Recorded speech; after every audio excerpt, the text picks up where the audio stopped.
So here's 5 tight ends I'm benching this week. Heading into week 14, the first guy is Evan Ingram of the New York Giants.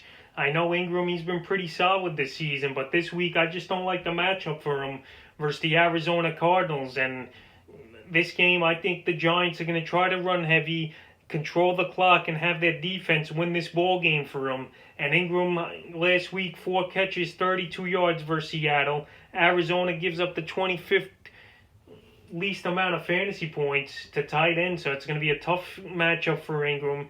This game I know is in MetLife Stadium, but I think Ingram's going to have trouble this week again versus the Arizona Cardinals. So I would bench Ingram, and if obviously most teams are going to start him, but I'm not going to expect a good ball game out of him. The second tight end I'm benching here is Noah Fant of the Denver Broncos. Fant last week, he got off to a good start versus the Kansas City Chiefs, but then he just fizzled out and he didn't do much at all. And now Fant's failed to reach double-digit fantasy points since week 8. It's been injuries on and off for Fant. He's been inconsistent. And this week versus the Carolina Panthers, it's a good matchup on paper for Fant. They give up the 6th most fantasy points to tight ends. But I don't know if Fant's going to have a good one in this one. Drew Lock, he's inconsistent. You don't know where you're going to get out of him.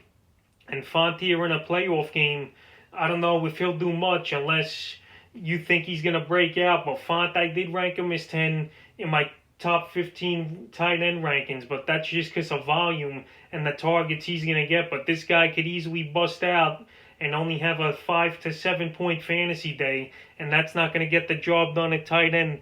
The next tight end I'm going to bench this week, Zach Ertz of the Philadelphia Eagles. Ertz last week came back for the first time after being out with an injury for several weeks. He had 2 catches for 31 yards, but he was playing behind Dallas Goedert in that one.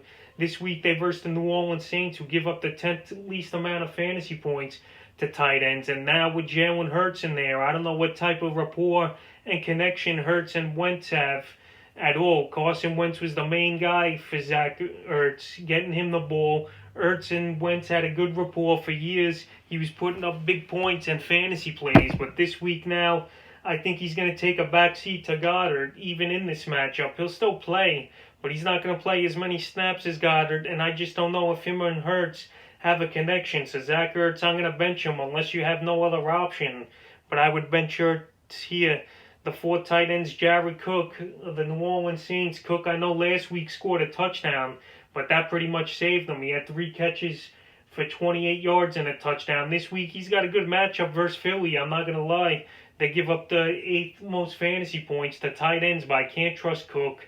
He had 2 0-point fantasy days out of his last 3, and he also had a 1-catch, 6-yard game in there over the last few weeks, and now going into a playoff game versus Philly, I can't trust Cook. Drew Brees, he's not coming back this week, and Taysom Hill, you know he's a run-first quarterback, and there's weeks where some guys can have good games, and there's weeks where his receivers and tight ends have bad games. So in a playoff game here, I just can't trust Jared Cook. This guy could get you 0 again, and that's probably going to cost you your matchup in your ball game. So Jared Cook, just stay away from him and drop him. And surprisingly, though, he's still owned in 66% of fantasy leagues. I don't know why, but he's a guy I'm just going to keep on the bench. And the 5th and final tight end I'm benching this week's Hayden Hurst. He's another guy who's been going down his numbers the last few weeks. The last 3 weeks, 0 fantasy points.